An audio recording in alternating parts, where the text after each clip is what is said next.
夏天好多時都會打風，遇着唔穩定嘅天氣，都會買定一啲蔬菜喺屋企。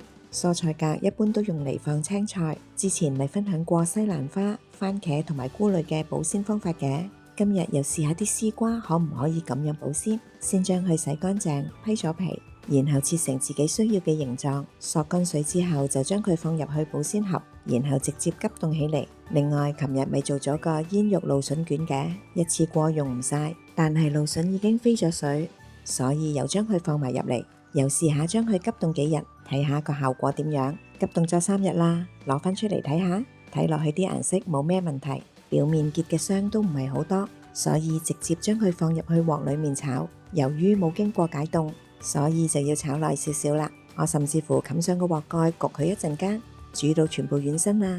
鑊邊蘸少少燒酒，再加少少糖同埋鹽嚟到調味，做好啦。顏色都幾靚喎，試過之後我覺得味道同口感同新鮮嘅冇咩分別，證明呢個保鮮方法都係成功㗎。